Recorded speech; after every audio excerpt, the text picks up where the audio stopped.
नमस्कार दोस्तों, इस वीडियो में अप्रैल महीने के प्रतियोगिता दर्पण के 300 टॉप सवाल को डिस्कस करेंगे जो आपके आगे आने वाले सभी परीक्षाओं के लिए महत्वपूर्ण है।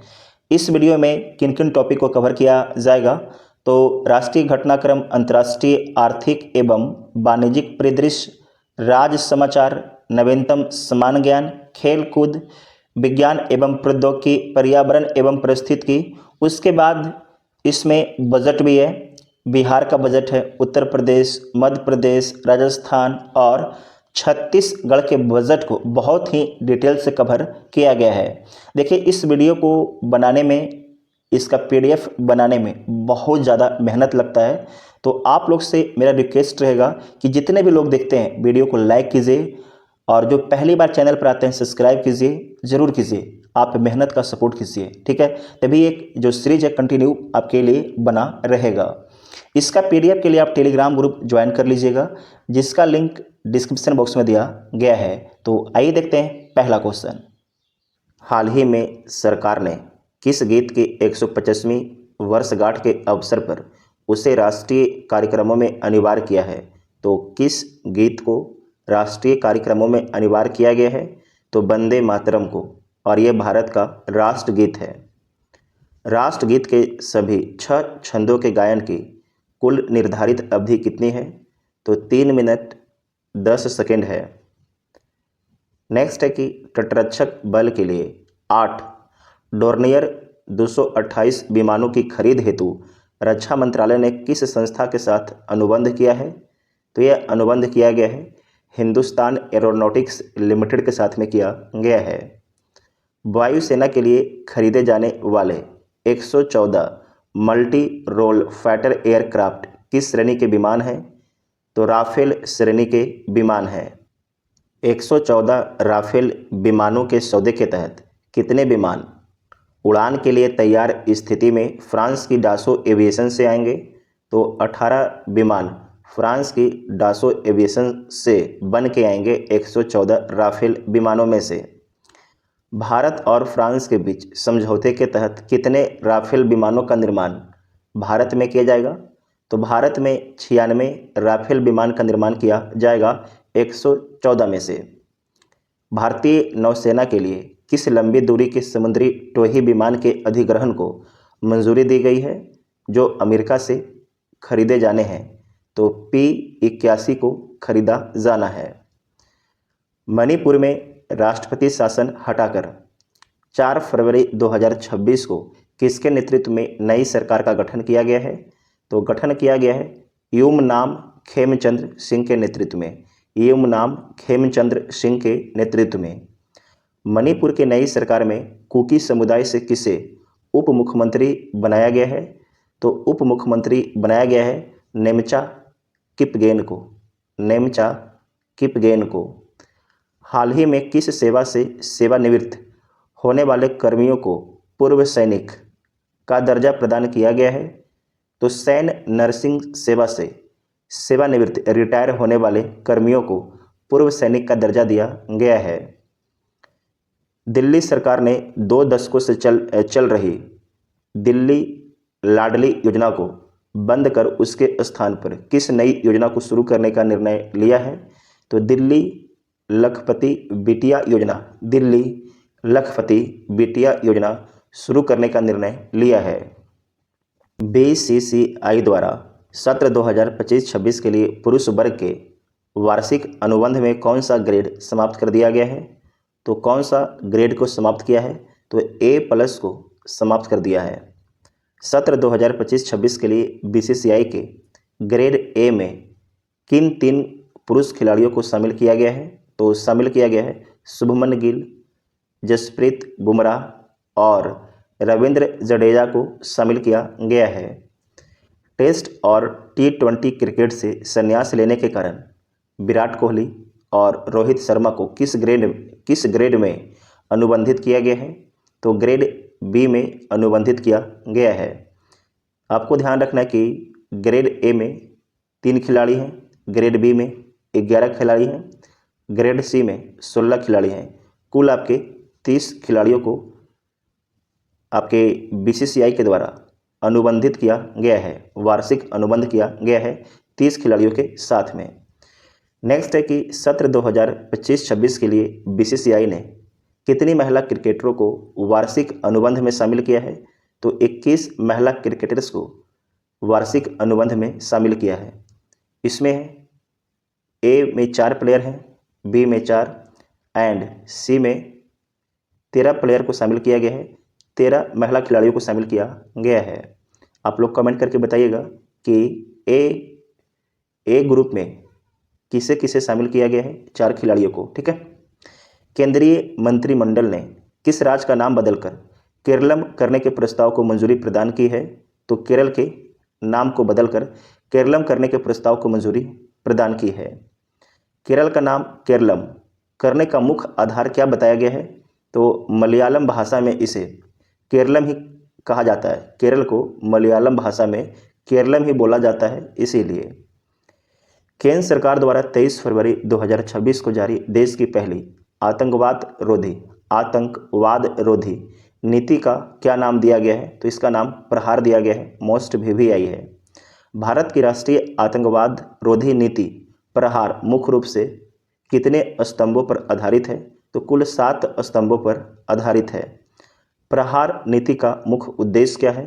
तो आतंकवाद को कतई बर्दाश्त नहीं करना, जीरो टॉलरेंस, और आतंकियों के वित्त पोषण व सुरक्षित ठिकानों को नष्ट करना। प्रहार नीति के 7 स्तंभों में समग्र समाज के दृष्टिकोण से संबंधित कौन सा स्तंभ शामिल है? तो रिकवरी और लचीलापन शामिल है। भारत की नई आतंकवाद रोधी नीति में सुरक्षा खतरों से निपटने के साथ साथ किन मूल्यों के संरक्षण पर विशेष जोर दिया गया है? तो मानवाधिकार एवं कानून का शासन पर अधिक जोर दिया गया है।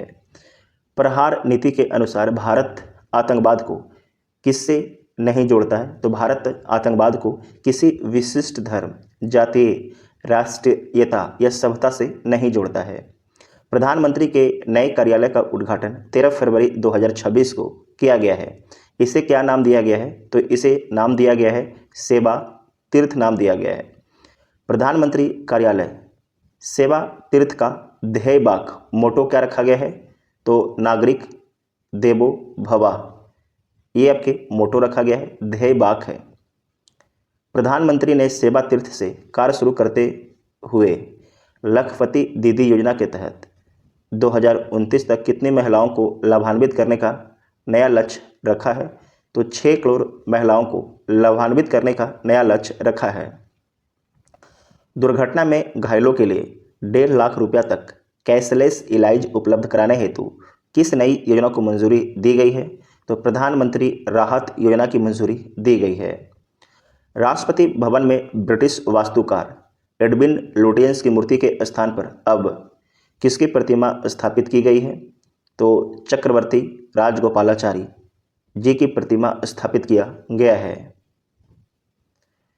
चक्रवर्ती राजगोपालाचारी की प्रतिमा का अनावरण राष्ट्रपति श्रीमती द्रौपदी मुर्मू द्वारा किस तिथि को किया गया? तो 23 फरवरी 2026 को किया गया है। राष्ट्रपति भवन के किस दीर्घा में ब्रिटिश कालीन चित्रों को हटाकर 21 परमवीर चक्र विजेताओं के चित्र लगाए गए हैं? तो परमवीर दीर्घा में। स्टार्टअप इंडिया को बढ़ावा देने के लिए प्रधानमंत्री ने किस नए कोष को मंजूरी प्रदान की है?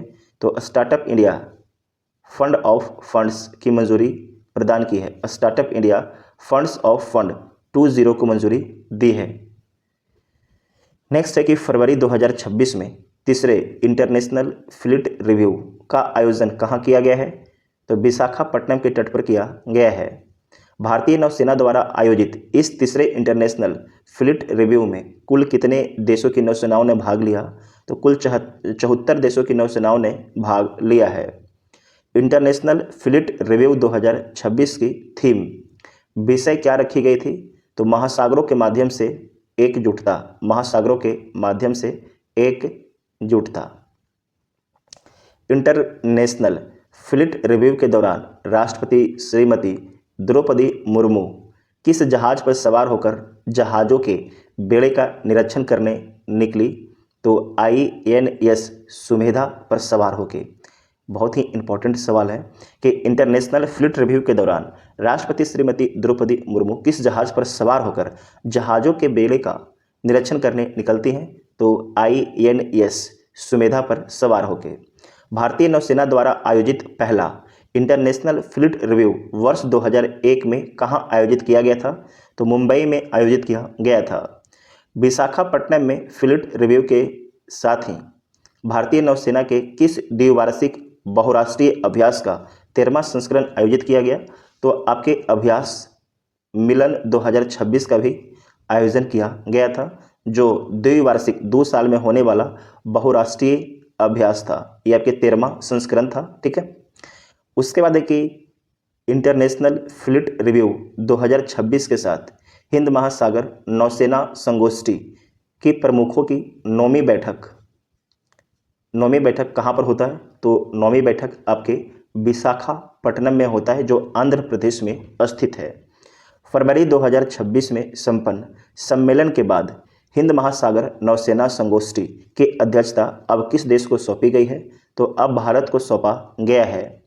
भारत को कितने वर्षों के अंतराल के बाद पुनः हिंद महासागर नौसेना संगोष्ठी की अध्यक्षता प्राप्त हुई है? तो 16 वर्ष के बाद प्राप्त हुआ है। ठीक है, इसे मोस्ट इम्पॉर्टेंट कर लीजिएगा। नेक्स्ट है कि पूर्वी नागालैंड के 6 जिलों के लिए किस नए प्रशासनिक निकाय के गठन हेतु त्रिपक्षीय समझौते पर हस्ताक्षर किए गए हैं? तो ये आपके किया गया है फ्रंटियर नागालैंड टेरिटोरियल अथॉरिटी पर साइन किया गया है। और इसमें साइन करने वाले त्रिपक्षीय समझौते पे कौन कौन थे? तो केंद्र सरकार, नागालैंड सरकार और ईस्टर्न नागालैंड पीपुल्स ऑर्गेनाइजेशन था। इसे ध्यान से याद रखिएगा। उसके बाद है उत्तर प्रदेश का बजट के बारे में समझिए। उत्तर प्रदेश के वित्त मंत्री सुरेश खन्ना ने 11 फरवरी 2026 को विधानसभा में कुल कितने मूल्य का बजट पेश किया है? तो 9,12,696.35 करोड़ रुपए का बजट पेश किया है। उत्तर प्रदेश बजट 2026-27 की मुख्य थीम क्या रखी गई है? तो सुरक्षित नारी, सक्षम युवा और खुशहाल किसान रखा गया है। बजट अनुमानों के अनुसार वर्ष 2026-27 में उत्तर प्रदेश का राजकोषीय घाटा GSDP का कितने प्रतिशत अनुमानित है? तो 2.98% अनुमानित है राजकोषीय घाटा उत्तर प्रदेश का। वित्तीय वर्ष 2026-27 के लिए बिहार सरकार का कुल बजट व्यय कितना अनुमानित है? यहाँ से मोस्ट VVI है, बिहार है। वित्तीय वर्ष 2026-27 के लिए बिहार सरकार का कुल बजट व्यय कितना अनुमानित है? तो 3,47,589.76 करोड़ रुपया अनुमानित है। और बिहार के वित्त मंत्री हैं विजेंद्र प्रसाद यादव हैं। बिहार बजट 2026-27 के अनुसार राज्य का राजकोषीय घाटा GSDP का कितना प्रतिशत रहने का अनुमान है? तो 2.99% रहने का अनुमान है। बिहार के कुल राजस्व प्राप्तियों में सर्वाधिक हिस्सा 45.49% कहाँ से प्राप्त होना अनुमानित है? तो केंद्रीय करों में राज्य का हिस्सा होना अनुमानित है। बिहार बजट 2026-27 में सर्वाधिक बजटीय आवंटन किस विभाग के लिए किया गया है? तो सर्वाधिक बजटीय आवंटन शिक्षा विभाग को किया गया है 68,216.95 करोड़ रुपया। बिहार सरकार के स्वयं के कर राजस्व के स्रोतों में सबसे बड़ा योगदान किस कर का है? तो वाणिज्यिक कर का है। बिहार बजट के अनुसार सरकार के कुल व्यय का सर्वाधिक प्रतिशत 41.55 किस क्षेत्र पर खर्च होता है? तो सामाजिक सेवाओं पर खर्च होता है। वित्तीय वर्ष 2026-27 में बिहार की आर्थिक वृद्धि दर प्रचलित मूल्यों पर कितने प्रतिशत रहने का अनुमान है? तो 14.9% रहने का अनुमान है। मोस्ट VVI है। बिहार सरकार ने अगले 5 वर्षों में प्रति व्यक्ति आय को कितना करने का लक्ष्य रखा है? तो दुगनी करने का लक्ष्य रखा है। बिहार में किसानों के लिए शुरू की गई नई प्रस्तावित कर्पूरी सम्मान निधि के तहत प्रति वर्ष कितनी राशि दी जाएगी? तो प्रति वर्ष 3,000 रुपया दिया जाएगा। मोस्ट VVI है। बिहार बजट में सबका सम्मान जीवन आसान योजना का उद्देश्य क्या है? तो वृद्धजनों को घर पर ही स्वास्थ्य सुविधाएं उपलब्ध कराना इसका उद्देश्य है। मोस्ट VVI कर लीजिएगा। बिहार के किस जिले में मल्टी मॉडल लॉजिस्टिक पार्क और फिनटेक सिटी की स्थापना की जाएगी? तो पटना फतुआ के पास में किया जाएगा। ये सवाल लगभग अभी जो भी एग्ज़ाम बिहार के होंगे वहाँ पर पूछा जाएगा। उसके बाद है राजस्थान। तो राजस्थान के उप मुख्यमंत्री व वित्त मंत्री दिया कुमारी ने 11 फरवरी 2026 को कुल कितने मूल्य का बजट पेश किया है? तो 6,10,956 करोड़ रुपए का बजट पेश किया है। राजस्थान बजट 2026-27 की कार्य योजना कितने स्तंभों पर आधारित है? तो 10 स्तंभों पर आधारित है। राजस्थान सरकार ने किस वर्ष तक राज्य की GSDP को 4.3 ट्रिलियन डॉलर तक पहुंचाने का लक्ष्य रखा है? तो वर्ष 2047 तक। राजस्थान के किन शहरों में सेंटर ऑफ एक्सीलेंस की स्थापना की घोषणा की गई है? तो अलवर सब्जी के लिए, श्री गंगानगर किन्नू के लिए, बांसवाड़ा आम के लिए घोषित किया गया है। उसके बाद है छत्तीसगढ़। छत्तीसगढ़ के वित्त मंत्री OP चौधरी द्वारा प्रस्तुत 2026-27 के बजट की मुख्य थीम क्या है? तो संकल्प आपका मुख्य थीम है। छत्तीसगढ़ सरकार ने बेटियों के भविष्य के लिए किस नई योजना की घोषणा की है? मोस्ट VVI है। तो रानी दुर्गावती योजना की घोषणा की है। छत्तीसगढ़ सरकार ने राज्य से कब तक नक्सलवाद समाप्त करने की बात बजट भाषण में कही है? तो 31 मार्च 2026 तक नक्सलवाद को खत्म करने की बात कही है। छत्तीसगढ़ के वित्त मंत्री ने किन स्थानों पर नए मेडिकल कॉलेज खोलने की घोषणा की है? तो दंतेवाड़ा, कुनकुरी और मनेंद्रगढ़ में। छत्तीसगढ़ के किस शहर को राज्य की पहली साइबर तहसील बनाने की घोषणा की गई है? तो रायपुर को। बस्तर के किन नक्सल प्रभावित क्षेत्रों में एजुकेशन सिटी बनाने की योजना है? तो अबुझमाड़ और जगरगुंडा में। उसके बाद है मध्य प्रदेश का बजट। तो मध्य प्रदेश के वित्त मंत्री जगदीश देवड़ा द्वारा प्रस्तुत 2026-27 के बजट की सबसे अनूठी विशेषता क्या है? यह देश का पहला रोलिंग बजट है। मोस्ट VVI ये सवाल है।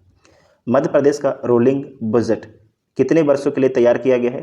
तो आगामी 3 वर्षों के लिए 26-27, 27-28 और 28-29 के लिए तैयार किया गया है। मध्य प्रदेश बजट 2026-27 का मुख्य फोकस किस थीम पर आधारित है? तो थीम है GYANII। जी गरीब इसका होता है, जी गरीब, Y युवा शक्ति, ऐसे हो जाएगा, लेकिन Y का मतलब युवा शक्ति और A का मतलब हो जाएगा अन्नदाता, N का मतलब नारी शक्ति और I का मतलब इंफ्रास्ट्रक्चर और फिर I का मतलब इंडस्ट्री। इसे जो मध्य प्रदेश का एग्ज़ाम देंगे उनके लिए ये महत्वपूर्ण है। मध्य प्रदेश सरकार ने वर्ष 2026 को किस रूप में मनाने की घोषणा की है? तो किसान कल्याण वर्ष के रूप में मनाने की घोषणा की है। मध्य प्रदेश में 8वीं कक्षा तक के बच्चों के लिए कौन सी नई दुग्ध योजना शुरू की जाएगी? तो यशोदा दुग्ध योजना शुरू किया जाएगा। प्रचलित मूल्यों पर मध्य प्रदेश में प्रति व्यक्ति आय कितनी अनुमानित की गई है? तो 1,52,615 रुपया। मध्य प्रदेश में कुल कितने नए आयुर्वेदिक कॉलेजों के साथ चिकित्सालयों की स्थापना की जाएगी? तो 8, जिससे कुल संख्या आपकी 15 हो जाएगी। मध्य प्रदेश बजट 2026-27 के अनुसार राज्य का राजकोषीय घाटा GSDP का कितना प्रतिशत अनुमानित है? तो 3.87% अनुमानित है। नेक्स्ट है कि प्रधानमंत्री श्री नरेंद्र मोदी ने 7-8 फरवरी 2026 को किस देश की अपनी तीसरी आधिकारिक यात्रा की है? तो मलेशिया की अपनी तीसरी आधिकारिक यात्रा की है। वर्ष 2026 में प्रधानमंत्री मोदी की पहली विदेश यात्रा कौन सी थी? तो मलेशिया की यात्रा थी। मलेशिया के उस भवन का क्या नाम है जहां प्रधानमंत्री मोदी का औपचारिक स्वागत गार्ड ऑफ ऑनर हुआ है? तो उस भवन का नाम है पेरडाना पुत्रा। क्या नाम है? पेरडाना पुत्रा। प्रधानमंत्री मोदी ने मलेशिया में किस विश्वविद्यालय में तिरुवल्लुवर केंद्र की स्थापना की घोषणा की है? तो मलाया यूनिवर्सिटी कुआलालंपुर में। भारत ने मलेशिया के किस शहर में अपना पहला वाणिज्यिक दूतावास खोलने की घोषणा की है? तो कुआलालंपुर में, कुआलालंपुर में, याद रखिएगा, कुआलालंपुर में। इसे मोस्ट इम्पोर्टेंट कर लीजिएगा। मलेशिया ने हाल ही में भारत के किस वैश्विक पहल में शामिल होने की प्रक्रिया पूरी की है? तो इंटरनेशनल बिग कैट अलायंस में। प्रधानमंत्री मोदी को 2026 में किस संगठन की अध्यक्षता के लिए मलेशियाई पीएम ने शुभकामनाएं दी है?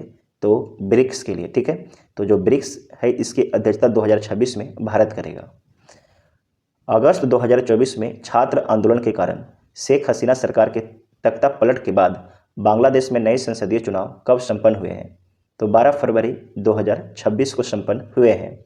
20 वर्षों के लंबे अंतराल के बाद बांग्लादेश के नए प्रधानमंत्री के रूप में किसने शपथ ली है? तो तारिक रहमान ने शपथ ली है। इनकी पार्टी का नाम है Bangladesh nationalist party. Bangladesh nationalist party है, बीएनपी नाम है। बांग्लादेश के जातीय संसद, जो बांग्लादेश के संसद उसे बोलते हैं जातीय संसद, तो जातीय संसद की कुल 350 सीटों में से कितने सीटों पर सीधे चुनाव कराए जाते हैं? तो 350 में से सीधे आपके 300 सीटों पर चुनाव कराए जाते हैं। शेष 50 सीटें महिलाओं के लिए आरक्षित होते हैं। बांग्लादेश के नवनिर्वाचित प्रधानमंत्री तारिक रहमान को 17 फरवरी 2026 को पद की शपथ किसने दिलाई है? तो राष्ट्रपति शहाबुद्दीन ने दिलाई है। राष्ट्रपति शहाबुद्दीन ने दिलाई है। तारिक रहमान की पार्टी बीएनपी ने 297 सीटों में से कुल कितनी सीटों पर विजय प्राप्त की है? तो 209 सीटों पर विजय प्राप्त की है, जबकि गठबंधन सहित 212 सीटों पर विजय प्राप्त की है। छात्र आंदोलन के नेताओं द्वारा गठित किस नई पार्टी ने इन चुनावों में भाग लिया, जिसे मात्र 6 सीटें प्राप्त हुई? तो नेशनल सिटीजन पार्टी ने, नेशनल सिटीजन पार्टी ने। उसके बाद है मोस्ट वीवीआई। ऐसा सवाल बार बार एग्जाम में पूछा जाता है कि तारिक रहमान की मंत्रिपरिषद में शामिल होने वाले हिंदू नेता का नाम क्या है? तो निताई राय चौधरी है। इनका संबंध बीएनपी पार्टी से है। ये बीएनपी के उपाध्यक्ष हैं। बांग्लादेश के नए प्रधानमंत्री के शपथ ग्रहण समारोह में भारत का प्रतिनिधित्व किसने किया था? तो लोकसभा अध्यक्ष ओम बिड़ला और विदेश सचिव विक्रम मिश्री के द्वारा किया गया था। तारिक रहमान की माता और बांग्लादेश की पूर्व प्रधानमंत्री जिनका हाल ही में निधन हुआ, उनका नाम क्या है? तो खालिदा जिया है और इनकी निधन 30 दिसंबर 2025 को हो गया है। प्रधानमंत्री तारिक रहमान कितने वर्षों के स्वनिर्वासन लंदन के बाद वापस बांग्लादेश लौटे हैं? तो 17 वर्षों तक ये निर्वासन में रहते हैं। कहाँ? तो लंदन में, ब्रिटेन में रहते हैं 2008 से 2025 तक। बांग्लादेश में फरवरी 2026 के आम चुनावों के साथ किस महत्वपूर्ण दस्तावेजों पर जनमत संग्रह कराया गया है? तो जुलाई नेशनल चार्टर पर। जापान में आयरन लेडी के रूप में प्रसिद्ध कौन सी नेता फरवरी 2026 में पुनः प्रधानमंत्री चुनी गई हैं? तो सनाई तकाइची। भारत और अरब लीग के विदेश मंत्रियों का दूसरा सम्मेलन 31 जनवरी 2026 को कहाँ आयोजित किया गया है? तो नई दिल्ली में आयोजित किया गया है। नई दिल्ली में, मोस्ट इम्पोर्टेंट है। भारत अरब लीग विदेश मंत्रियों के इस सम्मेलन की सह अध्यक्षता भारत के साथ किस देश ने की? तो भारत के साथ में संयुक्त अरब अमीरात यूएई के द्वारा किया गया है। भारत और अरब देशों के बीच वर्तमान में द्विपक्षीय व्यापार लगभग कितने अरब डॉलर का है?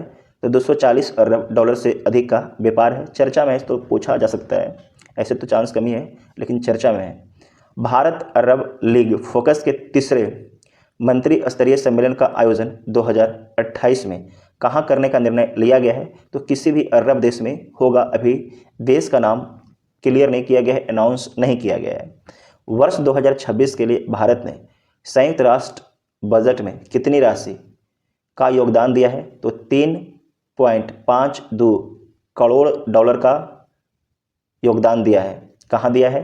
तो संयुक्त राष्ट्र में दिया है।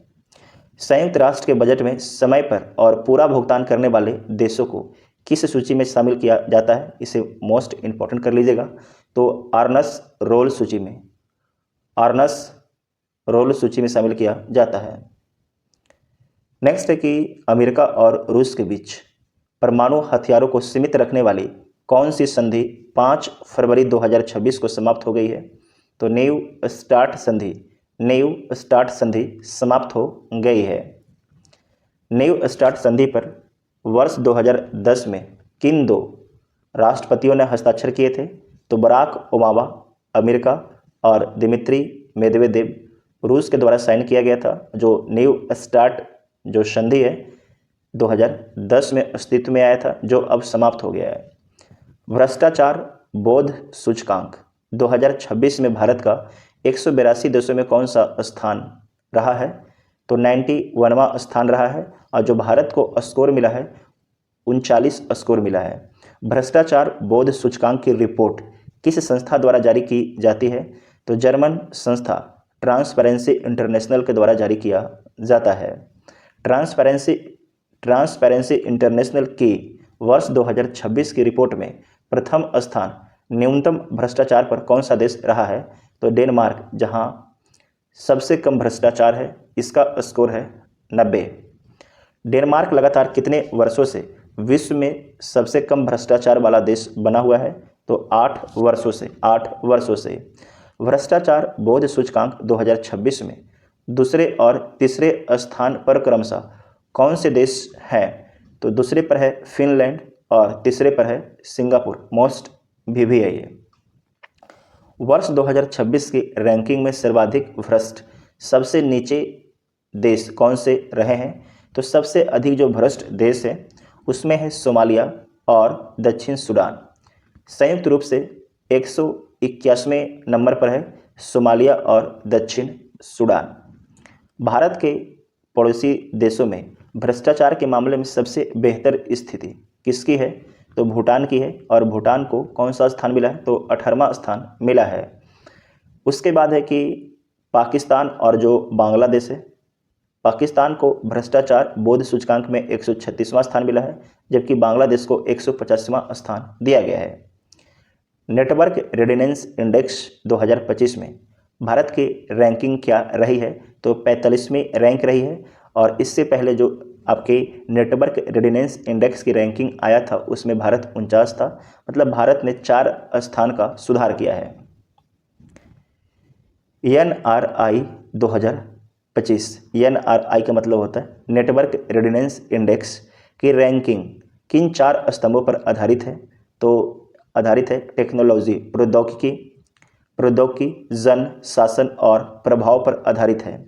उसके बाद है कि नेटवर्क रेडिनेंस इंडेक्स 2025 रैंकिंग में शीर्ष 3 स्थान पर रहने वाले देश कौन से हैं? तो पहला पर आपके है अमेरिका, दूसरा में फिनलैंड, तीसरा में सिंगापुर और भारत का स्थान 45वां है। दूरसंचार सेवाओं में वार्षिक निवेश और AI वैज्ञानिक प्रकाशनों में भारत का कौन सा स्थान है? तो भारत का पहला स्थान है। दोबारा देखिएगा, दूरसंचार सेवाओं में वार्षिक निवेश और AI वैज्ञानिक प्रकाशनों में भारत का कौन सा स्थान है? तो पहला स्थान है। घरेलू बाजार का आकार डोमेस्टिक मार्केट स्केल में भारत ने कौन सी रैंक प्राप्त की है? तो तीसरी रैंक प्राप्त की है। हेनली पासपोर्ट इंडेक्स फरवरी 2026, ये आपके फरवरी में रिपोर्ट जारी किया गया था। और इससे पहले जो उसमें देखे थे तो 80 देखे थे, है ना। तो इसे ध्यान से याद रखिएगा। हेनली पासपोर्ट इंडेक्स फरवरी 2026 के अनुसार भारतीय पासपोर्ट की ताज़ा रैंकिंग क्या है? तो भारत की जो रैंक है 75 है और 75 से पहले भारत की रैंक 80 में थी। वर्तमान में भारतीय पासपोर्ट धारक विश्व के कितने देशों में वीज़ा मुक्त यात्रा कर सकते हैं? तो 56 देशों में वीज़ा मुक्त यात्रा कर सकते हैं अगर किसी व्यक्ति के पास भारत का पासपोर्ट है तो। हेनली पासपोर्ट इंडेक्स फरवरी 2026 के अनुसार विश्व का सबसे शक्तिशाली पासपोर्ट किसका है? तो सिंगापुर का है। सिंगापुर 192 देशों में वीज़ा मुक्त प्रवेश कर सकता है। पासपोर्ट रैंकिंग में संयुक्त रूप से दूसरे स्थान पर कौन से देश हैं? तो पहले स्थान पर तो सिंगापुर है, जबकि दूसरे स्थान पर है जापान और दक्षिण कोरिया। ये 188 देशों में ट्रैवल कर सकते हैं अगर जापान और दक्षिण कोरिया का किसी के पास में पासपोर्ट है तो। नेक्स्ट है कि फ्रांस के राष्ट्रपति इमैनुअल मैक्रों ने फरवरी 2026 में अपनी 3 दिवसीय भारत यात्रा की शुरुआत किस शहर से की? तो मुंबई शहर से की है। प्रधानमंत्री मोदी और राष्ट्रपति मैक्रों ने मुंबई में संयुक्त रूप से किसका उद्घाटन किया है? तो भारत फ्रांस नवाचार वर्ष 2026 का उद्घाटन किया है। भारत और फ्रांस मिलकर माउंट एवरेस्ट की ऊंचाइयों तक उड़ान भरने वाला विश्व का कौन सा वाहन बनाएंगे? तो विश्व का पहला हेलीकॉप्टर बनाएंगे जो माउंट एवरेस्ट की ऊंचाइयों तक उड़ान भर सकता है। भारत की वेल भारत इलेक्ट्रॉनिक लिमिटेड और फ्रांस की सेफ्रॉन के बीच किस मिसाइल को बनाने के लिए समझौता हुआ है? तो हैसर मिसाइल को बनाने के लिए समझौता किया गया है।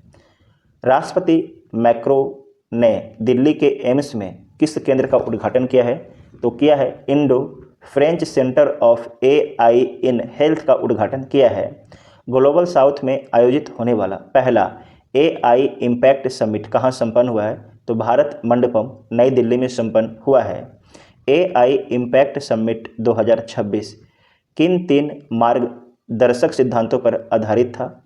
तो लोग, ग्रह और प्रगति पर आधारित था। एआई इम्पैक्ट समिट के दौरान नई दिल्ली घोषणा पत्र को कितने देशों और संगठनों ने अपनाया है? तो 89 देशों और अंतर्राष्ट्रीय संगठनों ने अपनाया है। नई दिल्ली घोषणा पत्र के अनुसार एआई को किसका आधार माना गया है? तो मानवता के साझा भविष्य का आधार माना गया है। एआई इम्पैक्ट समिट में भाग लेने वाले प्रमुख उद्योगपति कौन थे? तो सैम ऑल्टमैन, सुंदर पिचाई और बिल गेट्स शामिल थे। ब्राज़ील के राष्ट्रपति लुइज इनासियो लुला दा सिल्वा की फरवरी 2026 की यात्रा उनकी भारत की कौन सी यात्रा थी? तो 6ठी बार यात्रा ये भारत की करते हैं।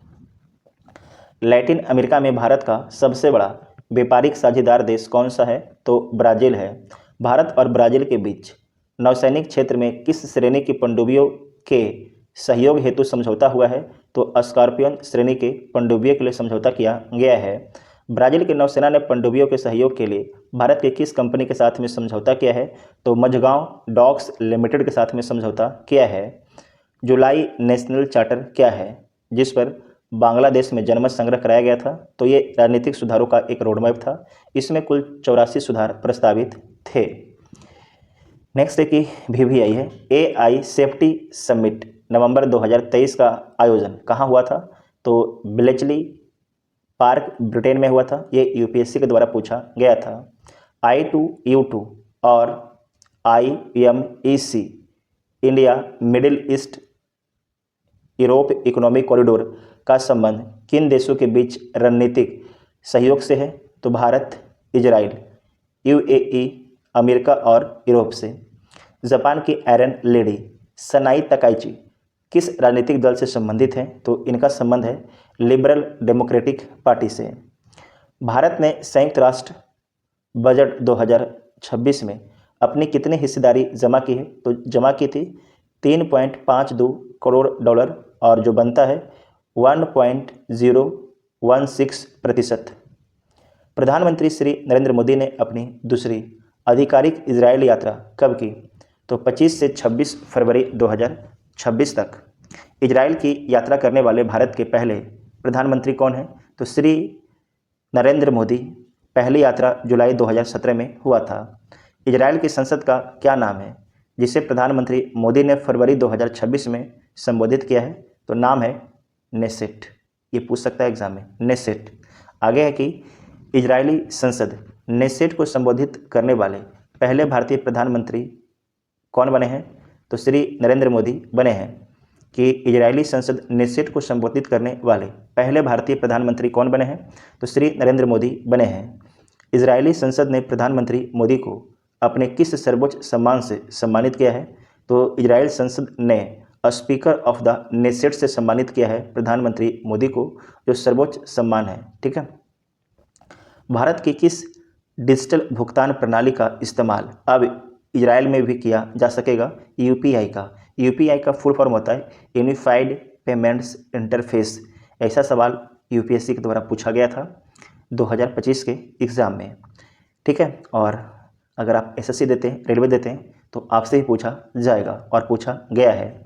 इजराइल के वर्तमान राष्ट्रपति कौन है जिनसे प्रधानमंत्री मोदी ने यरूशलेम में भेंट की है?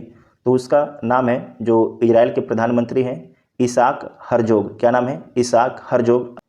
उपभोक्ता मूल्य सूचकांक CPI उपभोक्ता मूल्य सूचकांक की नई श्रृंखला के लिए अब आधार वर्ष क्या निर्धारित किया गया है? तो वर्ष 2024 को निर्धारित किया गया है। इससे पूर्व 2012 को निर्धारित किया गया था। मोस्ट VVI कर लीजिएगा। नया आधार वर्ष 2024 के आधार पर जनवरी 2026 में खुदरा मुद्रास्फीति रिटेल इन्फ्लेशन की अंतिम दर क्या रही है? तो 2.75% रही है। उपभोक्ता मूल्य सूचकांक आधार वर्ष 2024 के अंतर्गत कुल कितनी वस्तुओं और सेवाओं को शामिल किया गया है? तो 358 वस्तुओं और सेवाओं को शामिल किया गया है। इसमें 308 वस्तुएं हैं और 50 सेवाओं को शामिल किया गया है। नए CPI सूचकांक में किन आधुनिक सेवाओं को शामिल किया गया है? मोस्ट VVI कर लीजिएगा। तो OTT प्लेटफॉर्म, ऑनलाइन मीडिया सेवाएं, हवाई किराया को शामिल किया गया है। नेक्स्ट है कि प्रौद्योगिक उत्पादन सूचकांक IIP और GDP में के आंकड़ों के लिए नया आधार वर्ष क्या तय किया गया है? तो 2022-23 तय किया गया है। IIP और GDP के आंकड़ों के लिए मोस्ट VVI है। RBI की फरवरी 2026 की मौद्रिक नीति समीक्षा में रेपो दर को कितने प्रतिशत पर बरकरार रखा गया है? तो 5.25% पर। यह हमेशा बदलता रहता है, इसे ध्यान से जब एग्ज़ाम देने जाइएगा तो एक बार चेक कर लीजिएगा।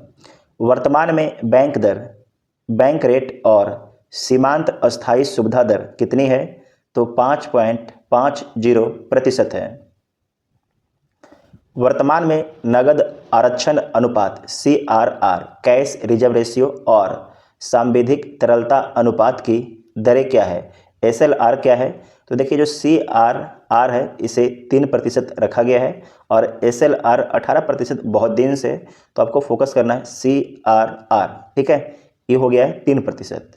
RBI की मौद्रिक नीति समिति की फरवरी 2026 की बैठक की अध्यक्षता किसने की? तो गवर्नर शक्तिकांत दास के द्वारा किया गया है। RBI के अनुसार वित्त वर्ष 2025-26 के लिए GDP वृद्धि दर का ताज़ा अनुमान क्या है? तो 7.4% है। दोबारा देखिएगा, RBI के अनुसार वित्त वर्ष 2025-26 के लिए GDP वृद्धि दर का ताज़ा अनुमान क्या है? तो 7.4%।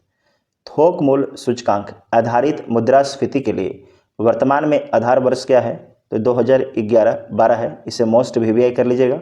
जो थोक मूल्य सूचकांक है इसमें परिवर्तन नहीं किया गया है। ठीक है, इसमें परिवर्तन नहीं किया गया है। आधार वर्ष में आधार वर्ष 2011-12 ही रखा गया है। जितना भी आधार वर्ष वाला सवाल है आप सभी लोग इसे मोस्ट VVI कर लीजिएगा।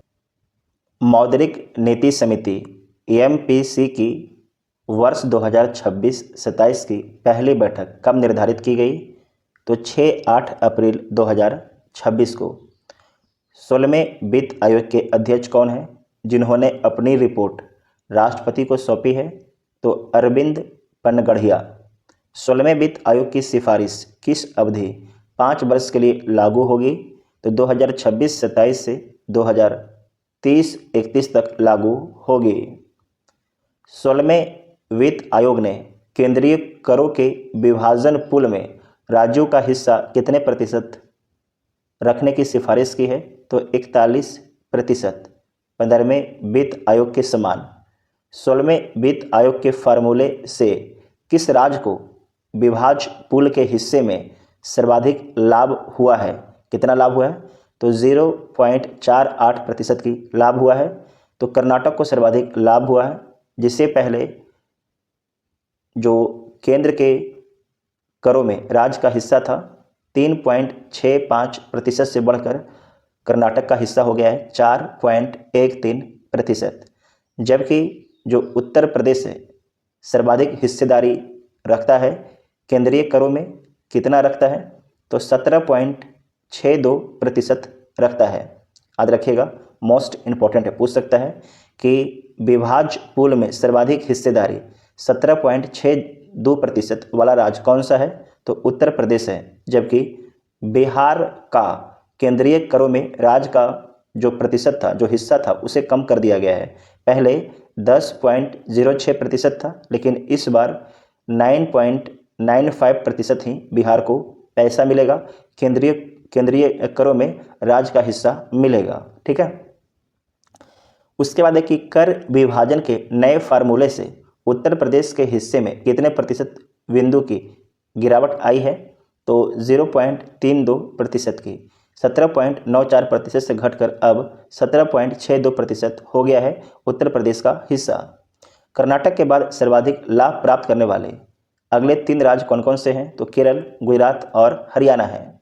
16वें वित्त आयोग ने केंद्र सरकार को 2030-31 तक राजकोषीय घाटे को जीडीपी के कितने प्रतिशत तक लाने का सुझाव दिया है? तो 3.5% तक लाने का सुझाव दिया है। मोस्ट वीवीआई कर लीजिएगा। राज्यों के लिए वार्षिक राजकोषीय घाटे की सीमा जीएसडीपी के कितने प्रतिशत निर्धारित की गई है? तो 3% निर्धारित की गई है। बिजली वितरण कंपनियों के निजीकरण के लिए आयोग ने क्या बनाने का सुझाव दिया है? तो स्पेशल पर्पज व्हीकल बनाने का सुझाव दिया है। उसके बाद है कि विपणन सत्र, मार्केटिंग सत्र 2026-27 के लिए कच्चे जूट का न्यूनतम समर्थन मूल्य एमएसपी कितना निर्धारित किया गया है? तो 5925 रुपया प्रति क्विंटल निर्धारित किया गया है। जूट के न्यूनतम समर्थन मूल्य के संचालन के लिए केंद्र सरकार की नोडल एजेंसी कौन सी है? तो भारतीय जूट निगम है। भारतीय जूट निगम है। अमेरिकी सुप्रीम कोर्ट ने फरवरी 2026 में राष्ट्रपति ट्रंप के किस आदेश को असंवैधानिक बताते हुए खारिज कर दिया? तो रेसिप्रोकल टैरिफ को, पारस्परिक शुल्क के जो आदेश दिया गया था उसे खारिज कर दिया गया है। नेक्स्ट है कि अमेरिकी सुप्रीम कोर्ट ने किस कानून के तहत राष्ट्रपति की आपातकालीन शक्तियों के दुरुपयोग को अवैध करार दिया है? तो 1977 का अंतर्राष्ट्रीय आपातकालीन आर्थिक शक्ति कानून का। नेक्स्ट पॉइंट है कि सुप्रीम कोर्ट के फैसले के बाद राष्ट्रपति ट्रंप ने व्यापार अधिनियम की किस धारा के तहत अस्थायी टैरिफ लगाने की घोषणा की है? तो धारा 122 के तहत, ट्रेड एक्ट सेक्शन 122 के तहत। व्यापार और अधिनियम की धारा 122 के तहत राष्ट्रपति अधिकतम कितने दिनों तक अस्थायी टैरिफ लगा सकते हैं? तो 150 दिनों तक। रूस से तेल खरीदने के कारण अमेरिका ने भारतीय निर्यात पर अगस्त 2025 में कितने प्रतिशत अतिरिक्त दंडात्मक टैरिफ लगाया था? तो 25% लगाया था। सांख्यिकी मंत्रालय ने राष्ट्रीय लेखा अनुमानों के लिए नया आधार वर्ष क्या निर्धारित किया है? तो वर्ष 2022-23 निर्धारित किया है। मोस्ट वीवीआई कीजिएगा। सांख्यिकी कार्यालय ने राष्ट्रीय लेखा अनुमानों के लिए नया आधार वर्ष क्या निर्धारित किया है? तो 2022-23। ये जो भी आपके नया आधार वर्ष आया है, बेस ईयर आया है, इसे आप एक पेज में लिख के आप अपने टेबल के सामने चिपका लीजिएगा। कन्फ्यूज मत होइएगा, क्योंकि पुरानी श्रृंखला 2011-12 के स्थान पर ही 2022-23 आया है। ठीक है। नई जीडीपी श्रृंखला के लिए आधार वर्ष 2022-23 को चुनने का मुख्य कारण क्या है? यह कोविड महामारी के बाद का एक समान वर्ष है, इसलिए नई श्रृंखला के अनुसार वित्त वर्ष 2025-26 में वास्तविक जीडीपी वृद्धि दर कितनी अनुमानित है? तो 7.6% अनुमानित है। आधार वर्ष 2022-23 के आंकड़े के अनुसार वित्त वर्ष 2025-26 में सांकेतिक नॉमिनल जीडीपी वृद्धि दर क्या है? तो 8.6% है। वित्त वर्ष, मोस्ट वीवीआई कीजिएगा। वित्त वर्ष 2024-25 के दौरान प्राथमिक, द्वितीय और तृतीय क्षेत्रों की विकास दर क्या रही है? तो प्राथमिक क्षेत्र की जो विकास दर रही है वो आपके 4.9% रही है। ठीक है। द्वितीय क्षेत्र की 8% रही है। जो तृतीय क्षेत्र है, तृतीय क्षेत्र का आपके 7.9% रहा है 2024-25 में। जबकि याद रखिएगा 25-26 में कितना रहने का अनुमान है? प्राथमिक, तो प्राथमिक क्षेत्रों की जो विकास है 2.6%। जो द्वितीय क्षेत्र है इसका 25-26 में 9.1% और तृतीय क्षेत्र का 9% रहने का अनुमान है। ठीक है। नई जीडीपी गणना में तकनीकी सुधार के लिए कौन सी नई पद्धति अपनाई गई है? तो डबल डबल डिफ्लेशन पद्धति को अपनाया गया है। वर्तमान कीमतों पर भारत की प्रति व्यक्ति शुद्ध राष्ट्रीय आय per capita income per capita वर्ष 2024-25 के लिए कितनी अनुमानित? मोस्ट VVI है कि वर्तमान कीमतों पर भारत की प्रति व्यक्ति शुद्ध राष्ट्रीय आय वर्ष 2024-25 के लिए कितनी अनुमानित है? तो 1,92,774 रुपया अनुमानित है। वर्ष 2023-24 में भारत की प्रति व्यक्ति शुद्ध राष्ट्रीय आय कितनी थी 23-24 में? तो 1,76,465 रुपया था, जबकि 2024-25 में 1,92,774 हो गया है। वर्ष 2024-25 के लिए वर्तमान कीमतों पर प्रति व्यक्ति निजी अंतिम उपभोग व्यय कितना है? तो 1,27,627 रुपया। नेक्स्ट है कि CCPA का पूर्ण रूप क्या है? इसका फुल फॉर्म क्या है? जो उपभोक्ताओं के अधिकारों और भ्रामक विज्ञापनों पर रोक लगाती है। तो CCPA का जो पूर्ण रूप है सेंट्रल कंज्यूमर प्रोटेक्शन अथॉरिटी है, केंद्रीय उपभोक्ता संरक्षण प्राधिकरण है। महाराष्ट्र की पहली महिला उप मुख्यमंत्री के रूप में किसने शपथ ली है? तो सुनेत्रा पवार ने शपथ ली है 31 जनवरी 2026 को। निजी क्षेत्र के यस बैंक के नए प्रबंध निर्देशक और CEO कौन नियुक्त किए गए हैं? तो विनय मुरलीधर टोस। फरवरी 2026 में गिफ्ट सिटी गांधीनगर का नया चेयरमैन किसे नियुक्त किया गया है? तो उदय कोटक को नियुक्त किया गया है। सार्वजनिक क्षेत्र की महारत्न कंपनी गेल के नए चेयरमैन सह प्रबंध निर्देशक कौन बने हैं? तो दीपक गुप्ता बने हैं। दिल्ली के नए मुख्य चुनाव अधिकारी के रूप में किसकी नियुक्ति हुई है? तो अशोक कुमार की नियुक्ति हुई है। फरवरी 2026 में थाईलैंड में भारत के नए राजदूत कौन नियुक्त किए गए हैं? तो पुनीत अग्रवाल को नियुक्त किया गया है। RBI के किस पूर्व गवर्नर को IMF अंतर्राष्ट्रीय मुद्रा कोष में 3 वर्ष के लिए कार्यकारी निदेशक नियुक्त किया गया है? तो उर्जित पटेल को। नेताजी सुभाष चंद्र बोस आपदा प्रबंधन पुरस्कार 2026 संस्थागत श्रेणी में किसे प्रदान किया गया है? तो संस्थागत श्रेणी में प्रदान किया गया है सिक्किम राज्य आपदा प्रबंधन प्राधिकरण को प्रदान किया गया है और पुरस्कार राशि 51 लाख है। जबकि आपदा प्रबंधन पुरस्कार 2026 व्यक्तिगत श्रेणी में किसे दिया गया है? तो लेफ्टिनेंट कर्नल सीता अशोक सेल्को को दिया गया है और पुरस्कार राशि है 5 लाख। भूविज्ञान के क्षेत्र का प्रतिष्ठित क्रेफोर्ड पुरस्कार 2026 किसे दिया गया है? तो दिया गया है क्रेफोर्ड पुरस्कार 2026 वीरभद्रन रामनाथन को। यह भारतीय मूल के अमेरिकी वैज्ञानिक हैं। नेक्स्ट है कि क्रेफोर्ड पुरस्कार को किस विषय के क्षेत्र में नोबेल पुरस्कार के समतुल्य माना जाता है? तो भूविज्ञान के क्षेत्र में। भूविज्ञान के क्षेत्र में संगीत के क्षेत्र के 68वें ग्रैमी पुरस्कार 2026 का आयोजन कहाँ किया गया? तो लॉस एंजलिस अमेरिका में किया गया। किस प्रसिद्ध आध्यात्मिक गुरु ने अपने ऑडियो एल्बम के लिए ग्रैमी पुरस्कार 2026 जीतकर इतिहास रचा है? तो 140वें दलाई लामा तेंजिन ग्यात्सो ने। एल्बम है meditations the reflections of his holiness.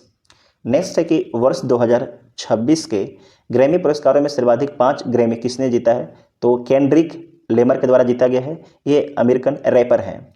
Grammy पुरस्कार 2026 में एल्बम ऑफ द ईयर का पुरस्कार किसे मिला है? तो बैड बनी को मिला है। एल्बम का नाम है डेबी तिरार मास फोटोज। उर्जित पटेल IMF में भारत के साथ किन अन्य देशों का प्रतिनिधित्व करेंगे? तो बांग्लादेश, श्रीलंका और भूटान का, भारत के अलावा। ठीक है, तो भारत को अगर शामिल कर लीजिएगा तो भारत, बांग्लादेश, श्रीलंका और भूटान, इन 4 देश का IMF में प्रतिनिधित्व करेंगे। ग्रैमी पुरस्कार 2026 में रिकॉर्ड ऑफ द ईयर का खिताब किसने जीता है? तो केंड्रिक लेमर के द्वारा जीता गया है। इनका गाना है लूबर। 79 में वाफ्टा फिल्म पुरस्कार 2026 में किस भारतीय फिल्म ने सर्वश्रेष्ठ बाल एवं पारिवारिक फिल्म का पुरस्कार जीता है? तो जीता गया है बुंग के द्वारा, जो मणिपुरी भाषा का फिल्म है। वाप्टा पुरस्कारों में किसी भी श्रेणी में सर्वश्रेष्ठ फिल्म का पुरस्कार जीतने वाले पहली भारतीय फिल्म कौन सी है? तो बुंग है। इसे मोस्ट वीवीआई कीजिएगा। मणिपुरी फिल्म बुंग की निर्देशिका कौन सी है? कौन है? कौन सी नहीं, कौन है? तो लक्ष्मी प्रिया देवी मणिपुरी फिल्म बुंग की निर्देशिका हैं। ठीक है, लक्ष्मी प्रिया देवी। फिल्म बुंग के निर्माता कौन है जिन्हें लंदन में यह पुरस्कार मिला है? तो फरहान अख्तर और रितेश सिधवानी। वाप्टा 2026 में सर्वाधिक 6 पुरस्कार किस फिल्म ने जीते हैं? तो जीते हैं वन बैटल आफ्टर अनदर ने। इसके निर्देशक हैं Paul Thomas Anderson. Paul Thomas Anderson. BAFTA 2026 में सर्वश्रेष्ठ अभिनेता का पुरस्कार किसे मिला है? तो रॉबर्ट आरामायो को मिला है। इनकी फिल्म है आई स्कूबर। वाप्टा 2026 में सर्वश्रेष्ठ अभिनेत्री का पुरस्कार किसने जीता है? तो जेसी बकली ने जीता है फिल्म हेमनेट के लिए। हेमनेट के लिए। उसके बाद देखिए बीबीसी ने वर्ष 2025 के सर्वश्रेष्ठ भारतीय महिला खिलाड़ी किसे चुना है? तो स्मृति मंदाना को चुना है। क्रिकेट से इनका संबंध है। बीबीसी लाइफ टाइम अचीवमेंट पुरस्कार 2025 से किसे सम्मानित किया गया है? तो अंजलि भागवत को। इनका संबंध निशानेबाजी खेल से है। BBC para sports woman of the year 2025 का खिताब, यह पुरस्कार किसे मिला है? तो प्रीति पाल को मिला है। इनका संबंध पैरा एथलीट से है। BBC emerging player of the year 2025 का खिताब किसने जीता है? तो दिव्या देशमुख के द्वारा जीता गया है। इनका संबंध शतरंज से है। किस राज्य सरकार ने सम्राट विक्रमादित्य के नाम पर 1.10 करोड़ रुपए का अंतर्राष्ट्रीय पुरस्कार शुरू करने की घोषणा की है? तो ये घोषणा किया गया है मध्य प्रदेश सरकार के द्वारा। सम्राट विक्रमादित्य अंतर्राष्ट्रीय पुरस्कार किस क्षेत्र में विशिष्ट कार्यों के लिए दिया जाएगा? तो सुशासन, न्यायप्रियता और भारतीय वैचारिक प्रभाव के लिए। वाप्टा 2026 में सर्वश्रेष्ठ एनिमेटेड फिल्म का पुरस्कार किसे मिला है? तो मिला है कि जूटोपिया 2 को मिला है। जूटोपिया 2 को मिला है। वाप्टा 2026 में सर्वश्रेष्ठ गैर अंग्रेजी फीचर फिल्म का पुरस्कार किस फिल्म को मिला है? तो मिला है सेंटिमेंटल वैल्यू को। सेंटिमेंटल वैल्यू को। इनका संबंध नॉर्वे से है। उसके बाद है कि इंटरनेट के पितामह के रूप में प्रसिद्ध किस अमेरिकी कंप्यूटर वैज्ञानिक का निधन फरवरी 2026 में हुआ है? तो निधन हुआ है डेविड जे फार्बर का। नेक्स्ट है कि प्रतिवर्ष विश्व आर्द्रभूमि दिवस कब मनाया जाता है? तो 2 फरवरी को। श्रीलंका अपना स्वतंत्रता दिवस फरवरी में किस तिथि को मनाता है? तो 4 फरवरी को। 4 फरवरी 1948 को आज़ाद हुआ था। 4 फरवरी 1948 को। विश्व कैंसर दिवस प्रतिवर्ष कब मनाया जाता है? तो 4 फरवरी को। संयुक्त राष्ट्र द्वारा घोषित विश्व दलहन दिवस कब मनाया जाता है? तो 10 फरवरी को। विज्ञान के क्षेत्र में महिलाओं व बालिकाओं का अंतर्राष्ट्रीय दिवस कब मनाया जाता है? 11 फरवरी को। यूनेस्को द्वारा घोषित विश्व रेडियो दिवस प्रतिवर्ष कब मनाया जाता है? 13 फरवरी को। 20 फरवरी को किन 2 राज्यों का स्टेटहुड दिवस, स्थापना दिवस मनाया जाता है? तो अरुणाचल प्रदेश और मिजोरम का। ठीक है, 20 फरवरी को। ठीक है। अंतर्राष्ट्रीय मातृभाषा दिवस कब मनाया जाता है, जिसकी प्रेरणा बांग्लादेश के भाषा आंदोलन से मिली है? तो 21 फरवरी को। भारत में राष्ट्रीय विज्ञान दिवस 28 फरवरी को मनाया जाता है। ये दरोगा में पूछा गया था। भारत में राष्ट्रीय विज्ञान दिवस 28 फरवरी किसकी खोज के उपलक्ष्य में मनाया जाता है? तो सीवी रमन रमन प्रभाव की खोज में। पूर्व क्रिकेटर शिखर धवन की हाल ही में प्रकाशित पुस्तक का नाम क्या है? तो नाम है the one cricket my life and more. Most VVI कर लीजिएगा। The one cricket my life and more. शतरंज खिलाड़ी विश्वनाथन आनंद की नई पुस्तक का शीर्षक क्या है? तो लाइटिंग किड है। प्रसिद्ध उद्यमी रतन टाटा के सहयोगी शांतनु नायडू की पुस्तक का क्या नाम है? तो थिंकिंग ऑफ विंटर। 39वें सूरजकुंड अंतर्राष्ट्रीय हस्तशिल्प मेला 2026 का आयोजन कहाँ किया गया है? तो फरीदाबाद हरियाणा में किया गया है। सूरजकुंड मेला 2026 की थीम क्या थी? तो लोकल टू ग्लोबल। सूरजकुंड मेला 2026 में थीम राज्य और साझीदार देश कौन से हैं? तो थीम राज्य है उत्तर प्रदेश, जबकि उत्तर प्रदेश और मेघालय थीम राज्य है और साझीदार देश है मिस्र। कौन है? मिस्र, इजिप्ट है। जैसलमेर मरु महोत्सव 2026 की थीम क्या निर्धारित की गई थी? तो wits of Rajasthan, Thar theme. मरु महोत्सव की प्रसिद्ध पारंपरिक प्रतियोगिताएं कौन सी है? तो मिस्टर डेजर्ट और मिस मूमल। प्लास्टिक उद्योग की अग्रणी प्रदर्शनी प्लास्ट इंडिया 2026 का आयोजन कहाँ हुआ? तो भारत मंडपम, नई दिल्ली। जैविक उत्पादों के लिए विश्व प्रसिद्ध मेले बायोफेक 2026 जर्मनी में किन देशों को कंट्री ऑफ द ईयर का दर्जा दिया गया है?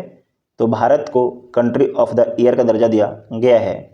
राष्ट्रीय कृमि मुक्ति दिवस प्रतिवर्ष कब मनाया जाता है? तो 10 फरवरी को। केंद्र सरकार द्वारा केंद्रीय उत्पाद शुल्क दिवस कब मनाया जाता है? तो 24 फरवरी को मनाया जाता है।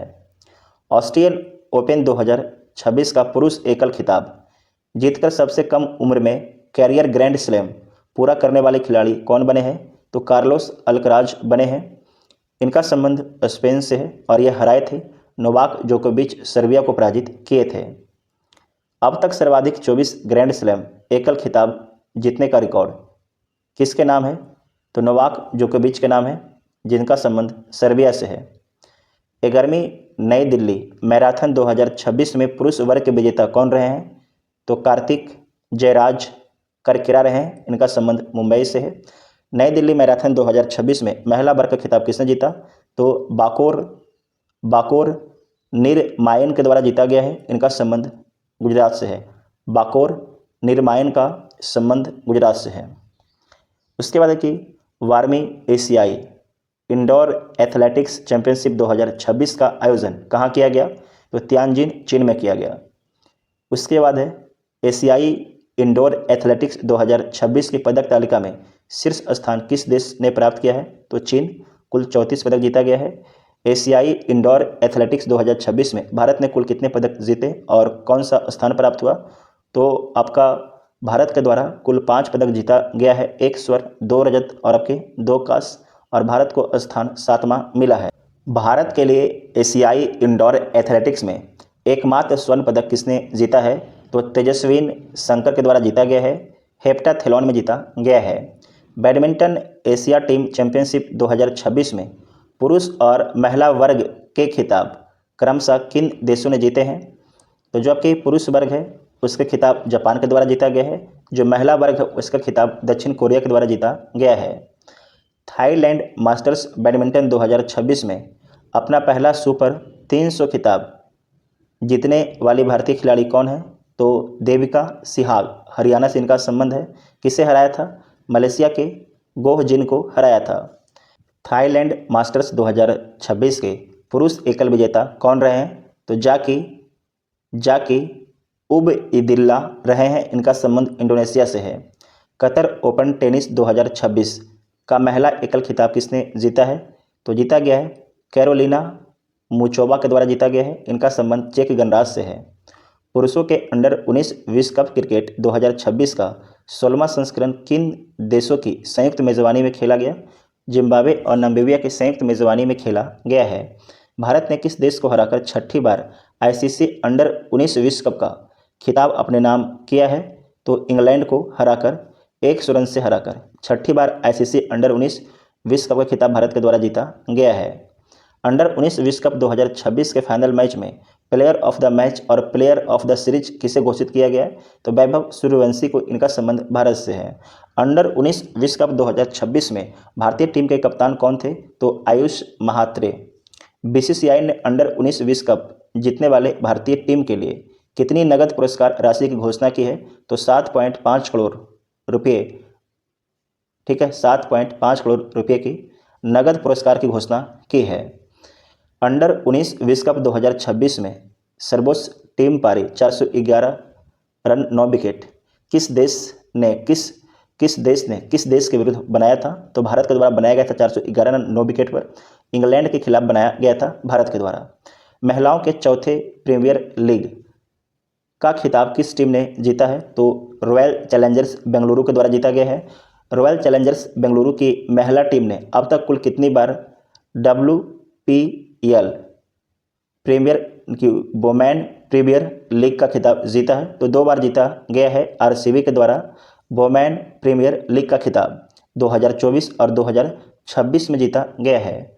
वोमेन प्रीमियर लीग 2026 के फाइनल में RCB ने किस टीम को 6 विकेट से हराकर जीता है? तो दिल्ली कैपिटल्स को 6 विकेट से हराकर जीता है। वोमेन प्रीमियर लीग 2026 में विजेता टीम RCB को कितनी पुरस्कार राशि प्रदान की गई है? तो 6 करोड़। वोमेन प्रीमियर लीग 2026 में प्लेयर ऑफ द सीरीज और मोस्ट वैल्यूएबल खिलाड़ी का अवार्ड किसे मिला है? तो सोफी डिवाइन को मिला है। सोफी डिवाइन को मिला है। इनका संबंध गुजरात जायंट्स से है। WPL वोमेन्स प्रीमियर लीग 2026 के दौरान अनुशासित खेल भावना के लिए फेयर प्ले अवार्ड किस टीम को दिया गया है? तो मुंबई इंडियंस को दिया गया है। महिला प्रीमियर लीग 2026 में सर्वाधिक 377 रन बनाने के लिए ऑरेंज कैप की विजेता कौन बनी? तो स्मृति मंदाना RCB की हैं। महिला प्रीमियर लीग 2026 में सर्वाधिक 17 विकेट लेने और बेहतर इकोनॉमी रेट के कारण पर्पल कैप किसे प्रदान की गई है? तो सोफी डिवाइन को। इनका संबंध है गुजरात जायंट्स से। जबकि ऑरेंज कैप दिया गया है स्मृति मंदाना को। उसके बाद याद रखना है कि महिला प्रीमियर लीग के इतिहास में अब तक कितने 2 टीमों ने 2-2 बार खिताब जीते हैं? तो मुंबई इंडियंस 2 बार 23, 25, RCB 24 और 26 में। ऑस्ट्रेलियन ओपन टेनिस 2026 का महिला एकल खिताब किसने जीता है? तो एलेना रिबाकिना के द्वारा जीता गया है। इनका संबंध कजाकिस्तान से है। एलेना रिबाकिना ने फाइनल में विश्व की नंबर 1 खिलाड़ी को हराकर अपना दूसरा ग्रैंड स्लैम जीता। उनका नाम क्या है जिसे हराया है? तो आर्याना सवालेंका। इनका संबंध बेलारूस से है। 92 में 1वीं राष्ट्रीय सीनियर बिलियर्ड्स चैंपियनशिप 2025-26 का पुरुष खिताब किसने जीता है? तो सौरभ कोठारी के द्वारा जीता गया है। राष्ट्रीय सीनियर स्नूकर चैंपियनशिप 2025-26 के पुरुष वर्ग के विजेता कौन बने हैं? तो पंकज आडवाणी बने हैं। शतरंज का विमल्डन कहे जाने वाले टाटा स्टील मास्टर्स शतरंज 2026 का खिताब किसने जीता है? तो जीता गया है नोदिर वेक अब्दू सत्तोरोव के द्वारा जीता गया है। इनका संबंध उज्बेकिस्तान से है। 25वें शीतकालीन ओलंपिक खेल 2026 मिलानो कोर्टिना का आयोजन किस देश में हुआ है? तो इटली में हुआ है। मोस्ट VVI के 25वें शीतकालीन ओलंपिक खेल 2026 का आयोजन इटली में हुआ। अंतर्राष्ट्रीय ओलंपिक समिति की पहली महिला अध्यक्ष कौन है जिसकी अध्यक्षता में ये पहले खेले थे? तो क्रिस्टी कोवेंट्री। इनका संबंध जिम्बाब्वे से है। तो अंतर्राष्ट्रीय ओलंपिक समिति के वर्तमान में अध्यक्ष कौन है? तो क्रिस्टी कोवेंट्री हैं। इनका संबंध जिम्बाब्वे से है। शीतकालीन ओलंपिक 2026 का आधिकारिक ध्येय वाक्य मोटो क्या था? तो इट्स योर वाइव। मिलानो कोर्टिना 2026 शीतकालीन ओलंपिक के शुभंकर का नाम क्या था? तो टीना एवं मिलो।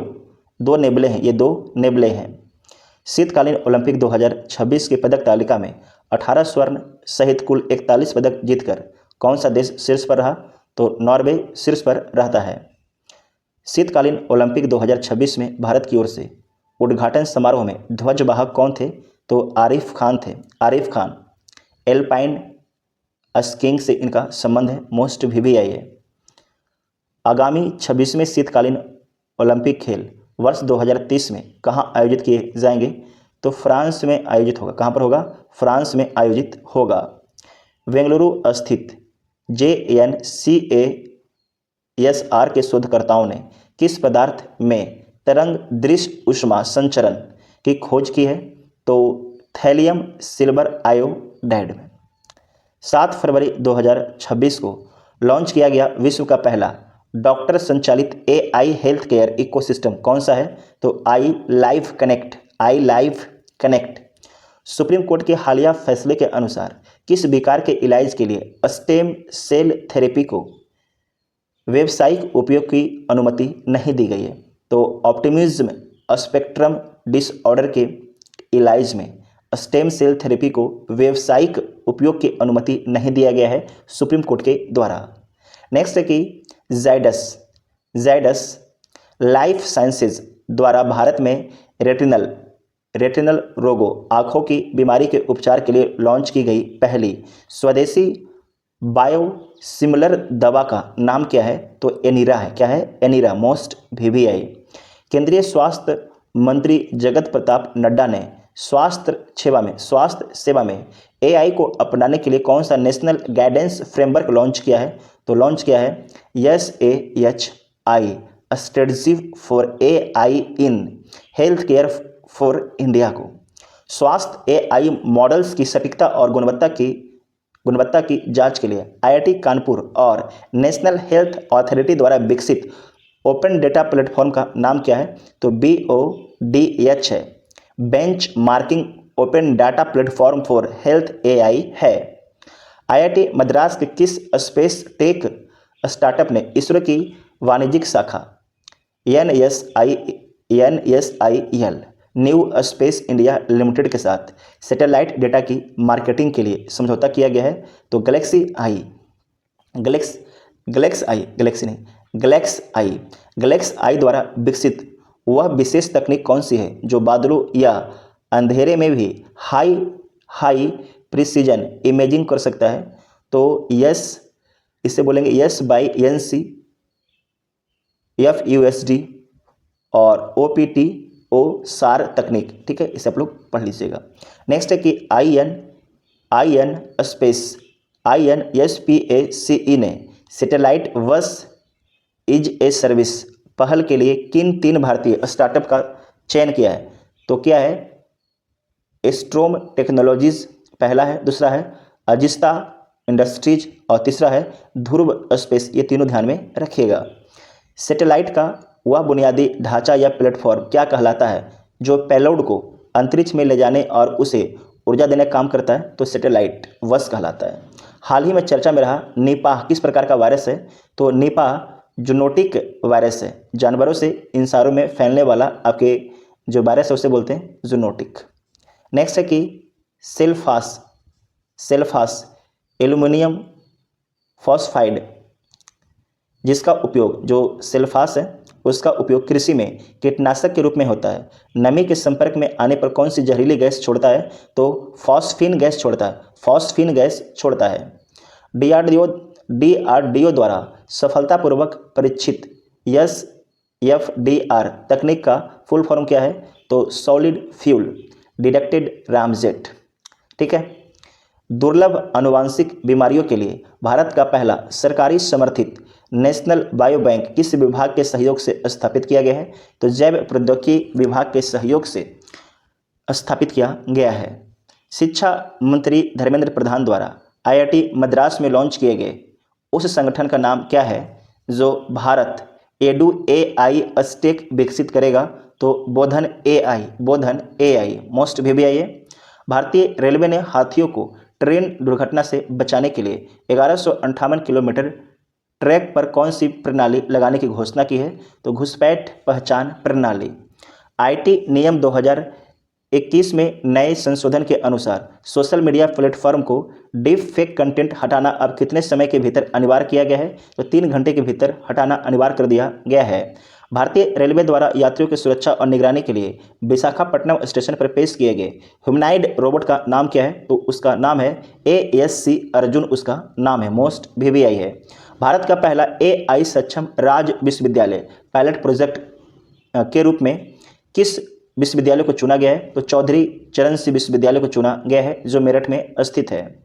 नागालैंड की किस प्रमुख जनजातियों ने अपने क्षेत्रों में पेंगोलिन के शिकार और तस्करी पर पूर्ण प्रतिबंध लगाने का ऐतिहासिक निर्णय लिया है? तो ये लिया है संगतम जनजाति ने, संगतम जनजाति ने। पेंगोलिन विश्व का एकमात्र ऐसा स्तनधारी जीव है जिसके शरीर पर किसके बने मजबूत स्केल्स होते हैं, सल्क होते हैं, तो कैराटीन के। भारत में पाई जाने वाली पेंगोलिन की 2 प्रजातियों में से कौन सी प्रजातियां अति संकटग्रस्त क्रिटिकली इंडेंजर्ड श्रेणी में आती है? तो चाइनीज पेंगोलिन ध्यान रखिएगा, मोस्ट VBI है। इंडियन पेंगोलिन की IUCN रेड लिस्ट में स्थिति क्या है? तो संकटग्रस्त है, इंडेंजर्ड है। क्या है? इंडेंजर्ड है। छत्तीसगढ़ वन विभाग ने मालाबार पाइड हॉर्नबिल के संरक्षण के लिए किस टाइगर रिजर्व में 6 हॉर्नबिल रेस्टोरेंट बनाए गए हैं? तो उदंती सीता नदी टाइगर रिजर्व में। ये किस राज्य में है? तो छत्तीसगढ़ में है। ठीक है। उसके बाद है कि पारिस्थितिकी में की स्टोन स्पीसीज किसे माना जाता है? जो बीजों को फैलाकर जंगलों के पुनर्जीवन में मुख्य भूमिका निभाते हैं, तो हॉर्नबिल को। किसे? हॉर्नबिल को। उदयंती सीता नदी टाइगर रिजर्व छत्तीसगढ़ में किस राजकीय पशु एशियाई जंगली भैंसे के लिए एक विशेष रूप से प्रसिद्ध है? तो आपके बुबलस अरनी के लिए। वायु गुणवत्ता प्रबंधन आयोजन ने दिल्ली NCR में गेहूं की पराली जलाने पर नियंत्रण के लिए किस विशेष बल के गठन का निर्देश दिया है? तो पराली प्रोटेक्शन फोर्स का। CAQM के दिशा निर्देशों के अनुसार किस वर्ष के अंत तक दिल्ली NCR में पराली जलाने की घटनाओं को पूरी तरह समाप्त करने का लक्ष्य रखा है? तो वर्ष 2026 के अंत तक। राष्ट्रीय जैव विविधता प्राधिकरण ने औषधीय पौधे की खेती के लिए कौन सा डिजिटल पोर्टल शुरू किया है? तो सर्टिफिकेट ऑफ ओरिजिन उत्पत्ति प्रमाण पत्र पोर्टल को शुरू किया है। उत्पत्ति प्रमाण पत्र पोर्टल का विकास किस अधिनियम के प्रावधानों को लागू करने के लिए किया गया है? तो जैव विविधता अधिनियम 2023 को। भारत सरकार के पर्यावरण मंत्रालय द्वारा अधिसूचित ठोस अवशिष्ट प्रबंधन नियम 2026 किस तारीख से प्रभावी होंगे? तो 1 अप्रैल 2026 से प्रभावी होंगे। नए नियमों के अनुसार कचरे को स्रोत पर ही किन 4 श्रेणियों में बांटना अनिवार्य कर दिया है? तो गीला कचरा, सूखा कचरा, सैनिटरी कचरा और विशेष देखभाल वाला कचरा। सीमेंट प्लांट और ऊर्जा संयंत्रों को अपने ठोस ईंधन का कितना हिस्सा रिफ्यूज डिराइव्ड फ्यूल से बदलना अनिवार्य होगा? तो 5 से 15% हिस्सा। नीति आयोग की रिपोर्ट के अनुसार भारत किस वर्ष तक $30 ट्रिलियन की अर्थव्यवस्था बनने और नेट जीरो का लक्ष्य प्राप्त करने की क्षमता रखता है? तो 2047 और 2070 तक। नेट जीरो 2070 तक है और $30 ट्रिलियन की अर्थव्यवस्था 2047 तक है। हाल ही में स्मूथ कोटेड ऊदबिलाव की उपस्थिति किस वन्यजीव अभयारण्य में दर्ज की गई है? तो नधौर वन्यजीव अभयारण्य उत्तराखंड में मोस्ट VBI है। हाल ही में चर्चा में रहा तूफान मार्टा ने किन 2 देशों को सबसे अधिक प्रभावित किया है? तो स्पेन और पुर्तगाल को। भारत का पहला ओपन सी मरीन फिश फार्मिंग प्रोजेक्ट कहाँ शुरू किया गया है? तो अंडमान सागर में शुरू किया गया है, नॉर्थ वे श्री विजयपुरम में। विश्व आर्द्रभूमि दिवस वर्ल्ड वेटलैंड डे 2026 का मुख्य विषय क्या था? तो आर्द्रभूमि और पारंपरिक ज्ञान सांस्कृतिक विरासत का उत्सव मनाना। किस बंदरगाह प्राधिकरण को स्वच्छता पखवाड़ा पुरस्कार 2025 में प्रथम पुरस्कार से सम्मानित किया गया है? तो पारादीप बंदरगाह प्राधिकरण को। भारत में सुनामी से संबंधित पहला क्षेत्रीय सेवा केंद्र कहाँ स्थापित करने का प्रस्ताव दिया गया है? तो स्वराज द्वीप, विजयनगर और अंडमान और निकोबार। टोटल अप्रैल महीने में 313 सवाल को डिस्कस किया गया। इसमें सवाल की संख्या ज़्यादा होने के कारण था बजट, क्योंकि इसमें 5-6 राज्यों का बजट कवर किया गया है और बहुत ही डिटेल से इस वीडियो को बनाया गया है। आप कोई भी एग्ज़ाम दीजिए, UPSC, BPSC, SSC, railway, group D, जो भी एग्ज़ाम दीजिए, सभी एग्ज़ाम के लिए ये वीडियो बहुत ही हेल्पफुल साबित होगा। इसका PDF के लिए आप टेलीग्राम ग्रुप ज्वाइन कर लीजिएगा, जिसका लिंक डिस्क्रिप्शन बॉक्स में दिया गया है। आप लोग वीडियो को लाइक शेयर जरूर कीजिएगा, क्योंकि इस वीडियो को बनाने में बहुत ही ज़्यादा मेहनत लगता है। Thank you.